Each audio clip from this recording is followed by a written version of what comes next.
السلام علیکم، آپ دیکھ رہے ہیں ماہنامہ انسانیت اور میں ہوں آپ کی میزبان مبشرہ۔ چلتے ہیں آج کے سیگمنٹ کی جانب جو ہمیں بھیجا ہے عقیل زین نے، جن کا تعلق ہے رحیم یار خان سے۔ احتیاط کریں اس سے پہلے کہ دیر ہو جائے۔ آج کل کرونا جیسی وبا کی بڑھتی ہوئی صورتحال کے ساتھ ہی لوگوں کا غیر سنجیدہ رویہ ہر جگہ دیکھنے کو مل رہا ہے۔ کرونا کی وبا کے ساتھ ساتھ جھوٹی خبروں کہانیوں کا بازار گرم ہے۔ کرونا وائرس سے جڑی ایسی من گھڑت کہانیاں آج کل آپ کو ہر طرف دکھائی دیں گی، جو ہر صورت قابل مذمت اور در افسوس ہے۔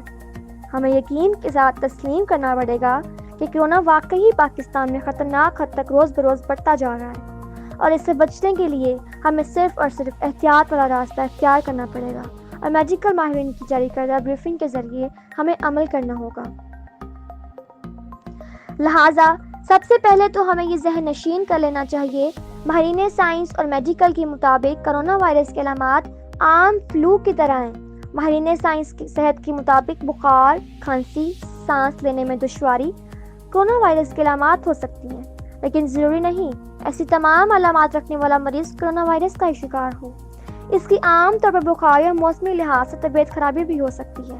البتہ متاثرہ ممالک سے آنے والے مسافروں اور کرونا مشتبہ مریضوں سے ملنے والے لوگوں میں اس وائرس کی منتقلی کا خطرہ زیادہ ہوتا ہے۔ یہاں سوال یہ بھی پیدا ہوتا ہے کہ یہ وائرس پھیلتا کیسے ہے۔ ماہرین کا کہنا ہے کہ یہ وائرس خاموشی کے ساتھ ایک انسان سے دوسرے انسان میں منتقل ہو جاتا ہے۔ لہٰذا اس وائرس میں مبتلا مریضوں کا علاج کرنے والے طبی عملے کو بھی انتہائی سخت حفاظتی اقدامات کرنا پڑیں گے، جو بیچارے دن رات اپنی جان کی پرواہ کیے بغیر دستے اول پر کھڑے ہو کر کرونا کا شکار مریضوں کی دیکھ بھال اور علاج کرنے کے لیے حاضر ہیں۔ آج کل مختلف لوگوں سے سننے کو مل رہا ہے کہ کوئی کرونا نہیں ہے۔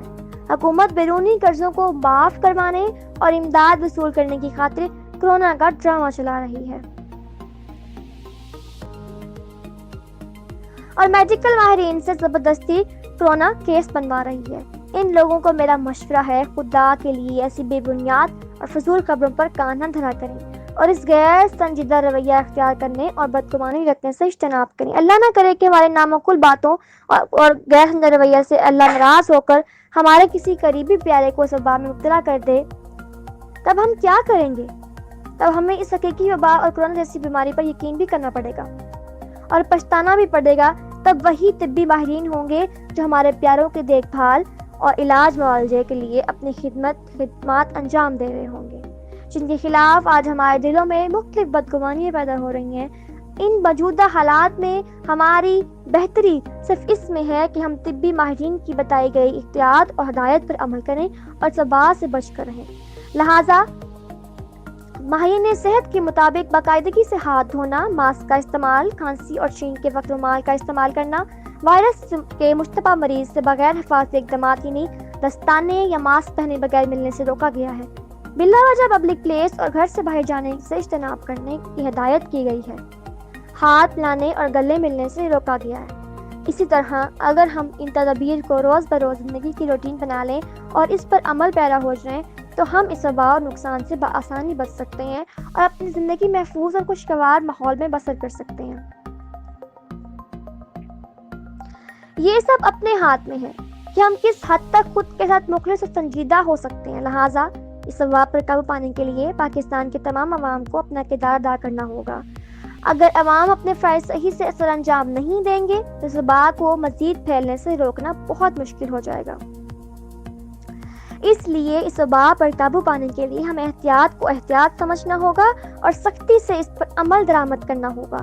اس وقت ہمیں ایک قوم ہو کر اہم کردار ادا کرنا چاہیے۔ اس وبا کو پھیلنے سے روکنے میں ایک ذمہ دار شہری ہونے کا فرض ادا کرنا چاہیے۔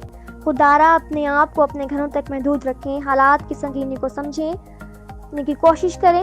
ایک فرد کی غفلت پورے خاندان کو تباہ کر سکتی ہے۔ خود کو مشکل میں نہ ڈالیں۔ جتنا ہو سکتا ہے احتیاط کریں، کیونکہ احتیاط علاج سے بہتر ہے۔ اپنے گھروں میں رہ کر اللہ تعالیٰ سے دعائیں کریں، صدقہ دیں اور صدقے کی عادات بنائیں۔ حدیث شریف میں آتا ہے کہ صدقہ اللہ کے غضب کو ٹھنڈا کرتا ہے اور بری موت کو دفع کرتا ہے۔ اس لیے اپنی استقامت کے مطابق صدقہ و خیرات ادا کرنا جان و مال کی حفاظت کا سبب ہوتا ہے۔ آخر میں ایک نصیحت کہ روزانہ استغفار کی تسبیح کریں، اللہ پر پورا بھروسہ اور کامل یقین کے ساتھ پر امید رہیں، انشاءاللہ یہ آزمائش کا وقت بھی گزر جائے گا۔ اللہ اپنے محبوب حضور اکرم صلی اللہ علیہ وآلہ وسلم کی امت اور ملک پاکستان کا حامی ناصر ہو، آمین۔ تو دوستو یہ تھا ہمارا آج کا سیگمنٹ، امید کرتی ہوں آپ کو پسند آیا ہوگا۔ اس کو لازمی لائک کیجیے گا، شیئر کیجیے گا اور ہمارے چینل کو لازمی سبسکرائب کیجیے گا، اور مجھے کمنٹس میں لازمی بتائیے گا کہ آپ کو ہمارا آج کا سیگمنٹ کیسا لگا۔ ماہنامہ انسان گوگل اپلیکیشن پر ہر ماہ مفت حاصل کریں۔ اپلیکیشن کا لنک ویڈیو کے ڈسکرپشن میں موجود ہے۔ شکریہ۔